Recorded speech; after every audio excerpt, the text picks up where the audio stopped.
Hello, listeners. Welcome to the latest episode of Catch the Fuck Up. Today we're doing chapter 338, which is like our sixth episode, I think this is. Yes, I believe it is the sixth. Yeah, and this chapter title is also freaking devastating. Chapter title is... The title is The Story of How We All Became Heroes. And yes, just oh, my heart. And this was actually the only leak I saw. Because again, Fern and I have been avoiding the internet, but I did see the title. And like, I'm never sure if the leaks are correct, because I swear at one time I saw a leak that wasn't actually true. So now I don't believe any of them. Yeah, same. I think I've also been fooled by like fake leaks before, so... Yeah, but this one is true and it hurts my heart and it's bad. All right. I mean, it's bad. It's good. This chapter is a lot, as per usual.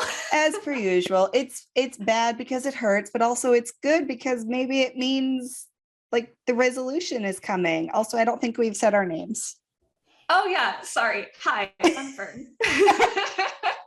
I'm Nicole, and it's almost like we haven't been doing this for months and months. All right. Yeah, let's get into it because we've got a lot to go through. Yep, we sure do. All right. So the last chapter ended basically with Izuku wanting like Aoyama to still be a hero with them. He still thinks he's not a bad person despite his mistakes. So this chapter opens up with freaking Tsukauchi not feeling the love, I guess. Yeah, he's kind of on my shit list right now. Like, you're hot, but also you're being rude. You're being really too much of a cop, sir. And the second panel of this chapter is them putting a fucking muzzle on our son Aoyama. A muzzle. What? How was that necessary? Why was that necessary? It's not necessary. It's terrible. I hate the chains in this universe. I hate the muzzle. Oh god. Just the differences between the old guard and the new generation have never been more stark. It's complete 180. It's horrible. It's terrible. Don't muzzle people. That's like, that goes against human rights. Does it not? I'm pretty sure. I don't know. I didn't read the war crime laws. Whatever. We're going to move past it because there's a lot more. All right. So basically the reason they're muzzling him is because they still can't be sure he's not booby trapped without like a full physical. So it's not a reason, but that's the reason he's using. So we go past it. It's a very, very tenuous reason. Yeah, for sure. And he doesn't let Midoriya hold his hand. Just let him hold his hand. Good God. It can't hurt. The boys are sad.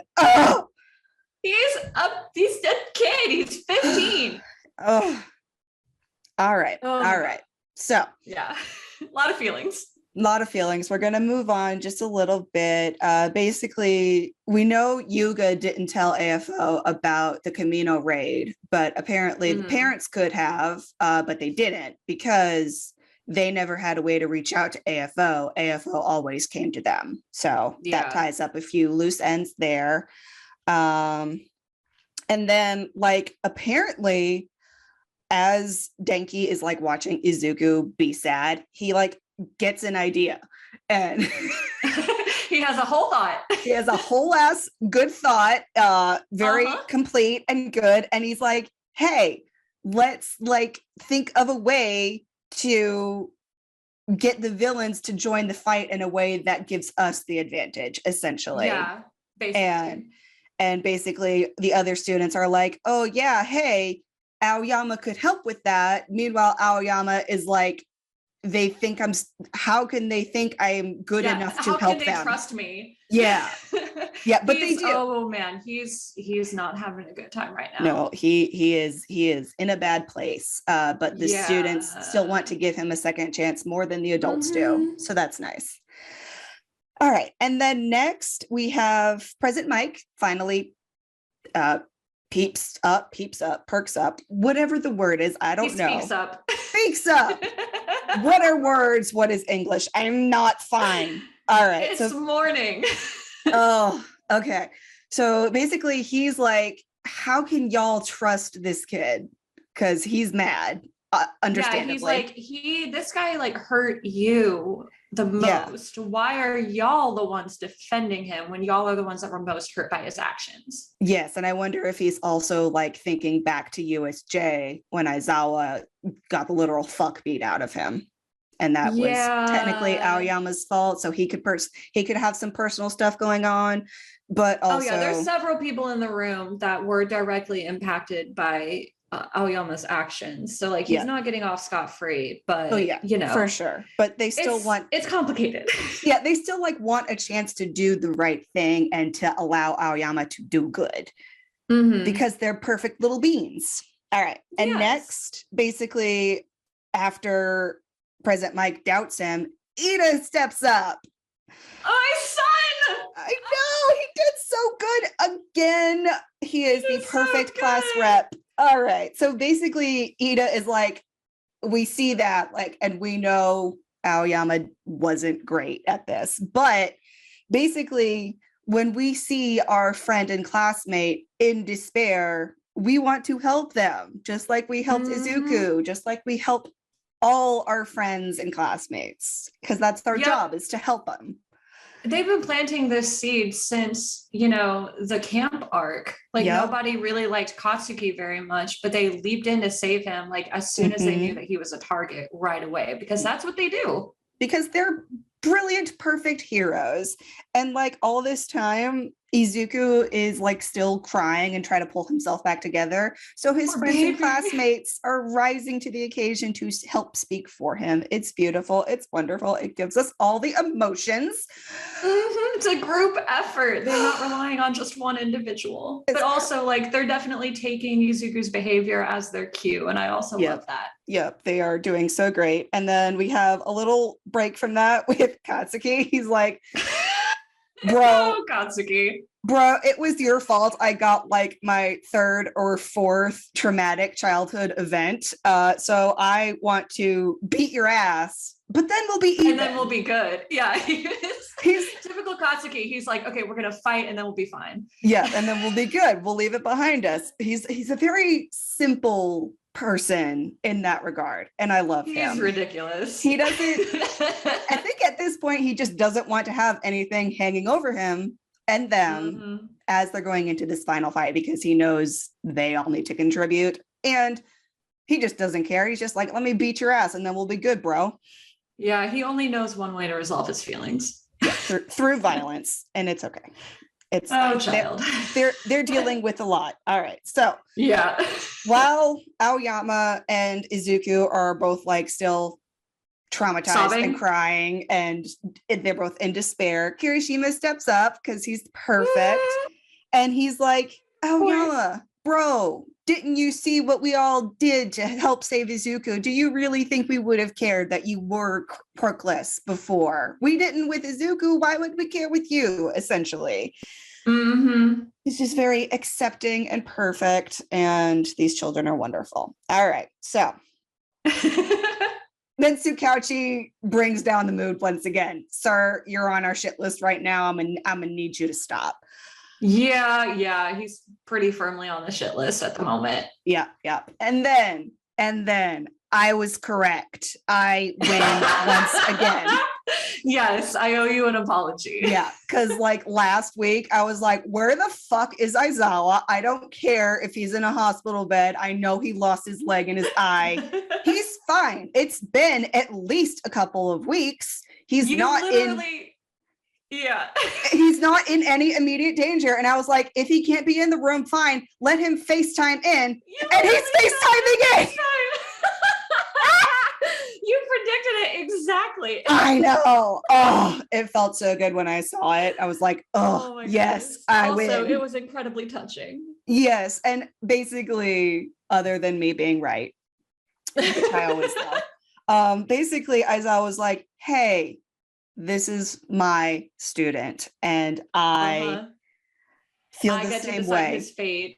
because the school has put that power in my hands. And he's not going to expel him or punish him in that way. Like, obviously, he still committed crimes, but it's like questionable if he even really committed a crime, because all he was really doing was telling the secret. I think he's a victim too. I mean, obviously the victims of his actions probably aren't going to see it that way. Well, some of them will, but then some of them won't. And that's for them to decide. But like, for sure. Yeah. I personally don't consider Aoyama like a criminal. Like, he didn't break any laws. He was coerced. Like, he was coerced. Coercion doesn't nullify innocence. True, but I don't think he's like done anything that's actually going to send him to jail. Like, if there is any sort of punishment at the end of this entire thing, did he really even break any laws? I mean, co-conspiring with an enemy of the state. Yeah, but like, again, coercion. I think the coercion element, like in a court of law, I think he would get off, especially because of his age. His parents, I don't know. That's a more complicated question, especially because they reached out to AFO first. Yeah, but they may not have known that he was AFO. We still don't, like, in the manga, they were just like, oh, there's this weird rumor about this guy who can give people quirks. So they may not have known like anything about that history at all. Yeah, and because Izuku didn't know for sure until he was told. That this is all a question for after this final battle, and we may be getting a little too Law and Order with it, but also I'm just thinking, like, Aoyama, if we think back to how we were thinking of Hagakure, like the theories of how she was being the traitor and how she was like one of the theories is like she was just the worst spy ever and was just passing along gossip to AFO. Yeah. Aoyama was kind of doing the same thing. He was just like, hey, we're going here. Hey, we're doing this. Yeah. And honestly, there's layers. I personally don't think he committed an actual crime, especially with the coercive element. But we are incredibly off topic. So but we're looking that far too far forward. Explains like a lot of holes in the information that was passed along. Like, he was doing his best to do a bad job, if that makes sense. Yes, that exactly. All right. And was basically asking to get caught multiple times. But anyway. Yes. And all of this to say essentially is that I think Aizawa sees this. I don't think, or rather, I think that he doesn't think Aoyama did anything like against the state or really anything bad. He sees the coercion. He sees that his student was also a victim. So, he's got the right perspective on this. Yep. Finally, at least one of the adults does. So basically, Aizawa has an idea. Yay, our man.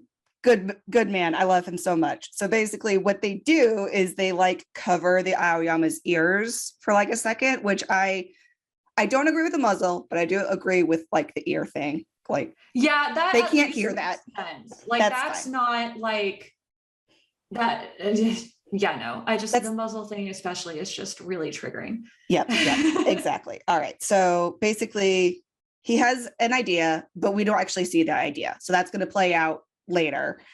So after that, basically Nezu is like, yeah, this will work. So I guess that's the approval they need because of Nezu's quirk. He's very smart. And then how dare they take the Aoyamas away?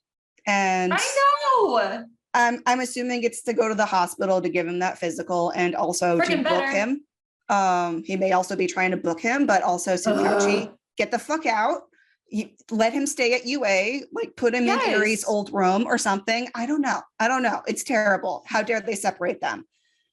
But that is basically the resolution of finding out that Aoyama is the traitor. They want to help him.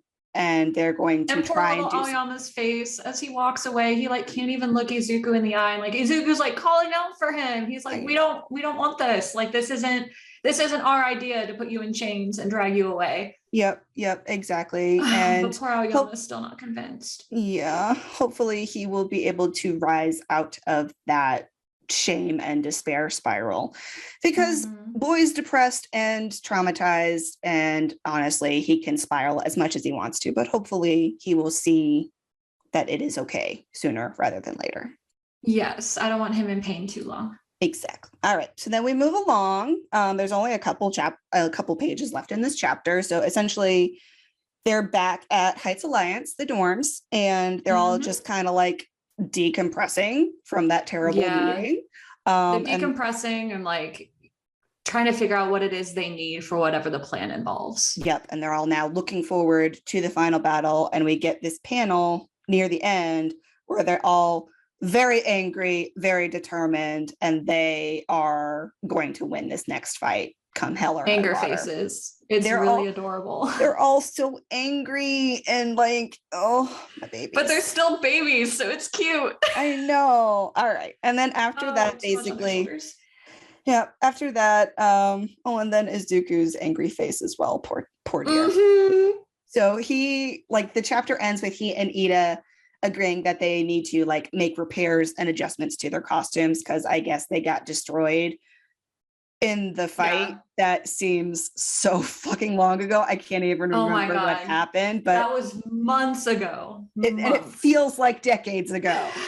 But that's just our brains. But essentially they need to make upgrades and updates. So they go to the development studio at UA, they go to the support course, and they're going to get their costumes fixed. And the chapter ends with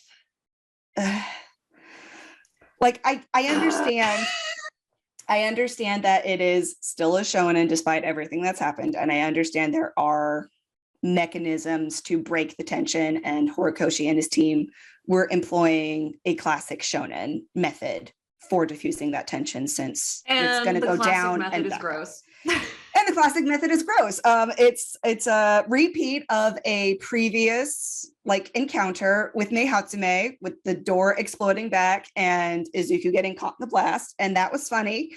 But then you turn the page. That was hilarious. Yeah, and that was like, that could have been it. If it wasn't a shonen, that could have been it. That was all we needed to break that tension. It was beautiful. But then you turn the page to the last page, and Mei has once again landed on Izuku like last time, but instead of her chest being on his chest, her chest is now on his face. And it's terrible. We don't need and that. Izuku still has like that determined look on his face. It's all just very strange. Yep. And Ida knows what's going on. Izuku is too far into his own head to notice that there are titties on his face. Yeah. I didn't.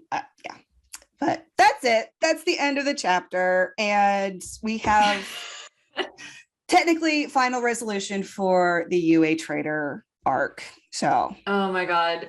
I feel like we this can was breathe.